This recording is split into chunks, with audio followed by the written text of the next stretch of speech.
Hi there, welcome to Bottled Up. We are in a series where we've been doing one-to-one with John. Yeah. Now we're in a we're of the age where we don't use SatNav, and you ought to try it sometime because it's actually quite fun negotiating and using maps and stuff. But there've been quite a few times, and I've been navigating because I'm the navigator, aren't I? And when I go past a road, and I have this kind of feeling that that was our road. So I'm scrubbing with the map, but by the time we get and we've gone on, it doesn't feel like worth going back, and so up that point I'll probably find another route. And we're kind of this little series of videos is kind of like that, where I'm asking John, were there a couple of roads you wished you'd taken, that you'd seen a sign of, and if you could go back? Can I just say you haven't just dropped into a episode of Top Gear at the moment? No, you haven't. No, it's just an analogy. It's an analogy. Yes, right. analogy. So it's an analogy about the routes that we take. Yeah. And looking back on your journey, say maybe just a couple of things to do, maybe one in one video. What was the road you wish you'd taken if you'd known it had been really important? What would you say to that? Right. Were the signs there? Did I just drive past them? Did I ignore them? That's a good question. Yeah. Yeah. And the answer to all of that is absolutely. Absolutely. I remember when I was 19 and I was in a pub in Glasgow and I was drinking with, what I considered old men at that time, They were probably a bit in their 40s, but when you're 19, that seemed pretty old. And we're all talking about hangovers and how you felt the next day, and one was saying, I feel absolutely awful, I can't get my head off the pillow if I've been drinking too much the night before. Another one was saying I feel sick, and another one was feeling, and on it went, And then they came to me and they said, what about you? I said, I don't get any of that. I said, I just don't feel real. And one of them turned to me and he said, you better watch. I don't feel real. That's what he said. Yeah, I said. Yeah. What do you mean by that? I just, it's how I felt. I just don't feel as if I'm in reality the next day. Right, okay. So something's happened that shifted you into a kind of a sense of not being... the world just doesn't feel kind of real. And one of them said to me, he said, you've got a problem. And I said, you're the one with your head down the pan. Yeah. And you're telling me. Yeah. And on I went. So there were signs, when I got sober, I looked back and I thought, well, I think I've only had a problem for the last 2 years, And the longer I got sober, the more I looked back, and the signs were all there. They were all there. But I think one of the things that, I do remember so well is that even when I saw I have a problem, one of the things I would say to myself is, yes, this is me today, but tomorrow I'll be different. So this is the beginnings of a denial statement. Is it one of the arch denial statements in the realm of addiction? No, it's an admission of the problem. The denial was about, I need the solution today. Yeah. And everything was mañana, Did you mean the mañana? Or was it, it'll be better tomorrow? No, at the time. Very often I did mean tomorrow, I'll change. However, tomorrow became today again, And tomorrow became the day after, and the day after, and the day after, and the day after. And there was always this sense of, I can change in time. Yes.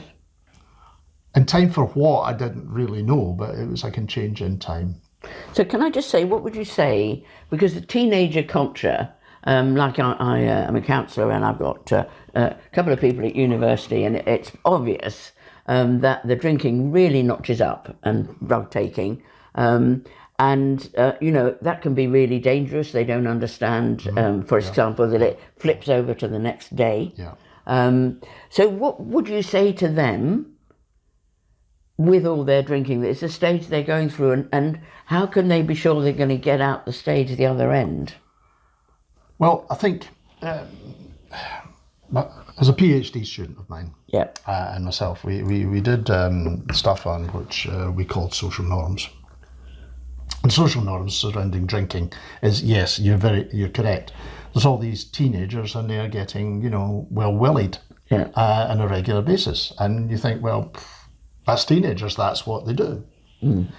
But when teenagers stop being teenagers and they start to grow out of it, if you're still in it, then that's a problem. It is a problem.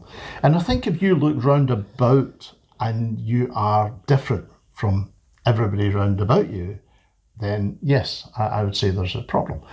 But the problem with that is when you're drinking, you can always find somebody that drinks the same as you.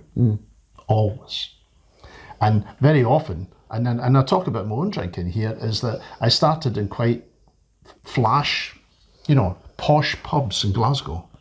And I ended up, in the Stab Inn, real dives of places. Yeah. And the reason for that was because I was different from the people in the posh ones. And then the next one, and then the next one, and then the So next you one. gradually, it went into decline and you could Gradually, change, I chose my surroundings so that I wouldn't stick out. I think I would say as a counsellor, Yeah. that I think the psychological aspect of drinking too much is people that carry around a great deal of pain. They begin to learn that when they are drinking, the pain that they carry around has an anaesthetic. And in the end, the anaesthetic becomes more and more important, and they use it to blot out the pain completely. And I think that that's true of people that you work with. They're often people that carry a lot of pain. Yeah, I think that's true. Yeah. So the pain is the problem, and then they drink to anaesthetise the pain, and then the drink becomes a problem in itself. They become dependent, on alcohol. And it's not just physically dependent where they start to, the shakes, the sweats and all of that. As they become dependent on alcohol to do things. Yeah. There was one person I was talking to, and actually there's a few who use it as a performance enhancer. By that I mean it helps them in their job if they've got to talk to people, if they've got to, do things in that job that requires them to be in the limelight. That alcohol just kind of Confidence gives them killer. that confidence. Okay, so you were beginning to go into denial. Your comparisons with other people forced that denial. You used it to feel better about yourself and to feel confident about yourself. Yeah. I think one of the reasons we do lots of these videos is if there'd been a place where people were constantly giving the signs and saying, just watch out this, then your information would have been, but there's not much out there really to kind of arrest people and say, are you drinking too much? And we have a tool actually that we've got does that. Well, we've got a tool that does it, but we've also got a couple of articles, 25 signs of problem drinking. It's actually in 2 articles because it's quite long, and it's split up. And it goes into all the different signs.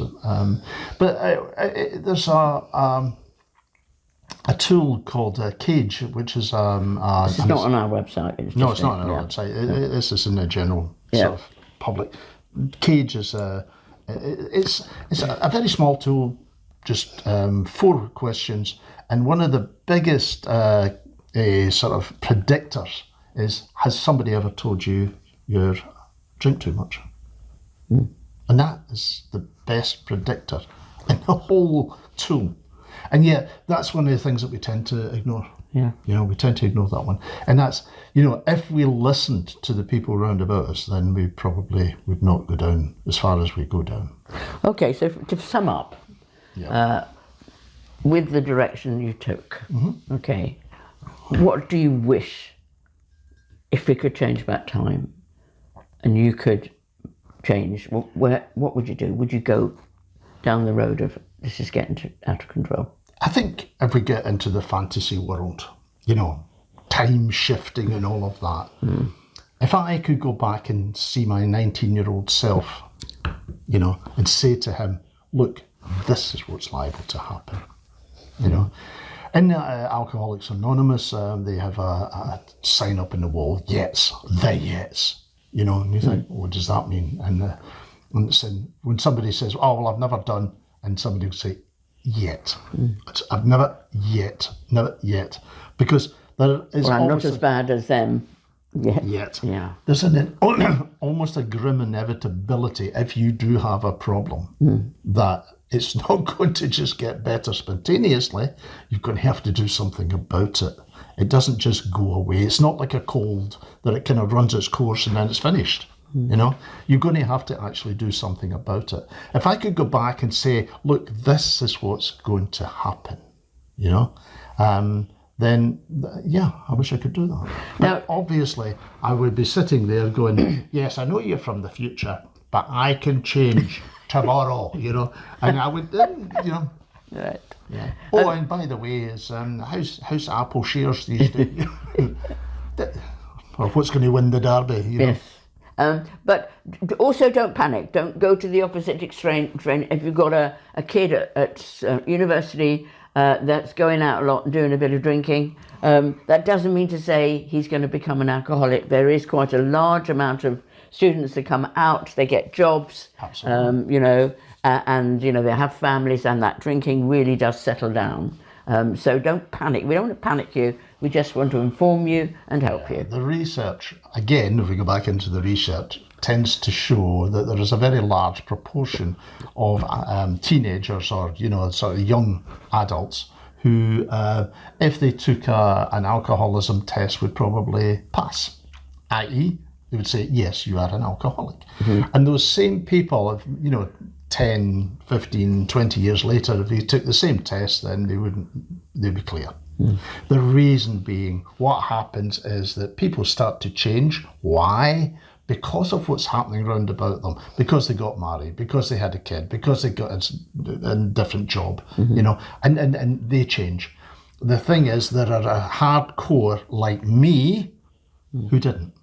Who didn't change and who continued wanting to be 19, you know, and that's also a big sign, I think, wanting to be 19 rather than wanting to be 25 when I get married, or 30 when I, you know, I didn't want to be that. No, and a lot of people, I mean, even at university, okay, you've got to pay back your loan, but it feels like out there. Yeah. And so, though there's a lot of responsibility, I'm not sure that's so true in the States, because they have to really, really save up for their secondary education, you know, and so I think they take it a bit more seriously. In this country, it's a little bit more easygoing, but when you get your job and you get your flat and everything, and it's down to you. So you have to turn up, you have to start being responsible.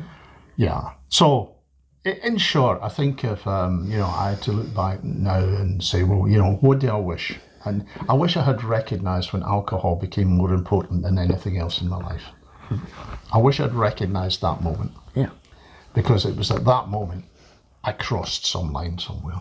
You know, previously it was important, but other things were important. Then all of a sudden I crossed this line where it was the most important thing.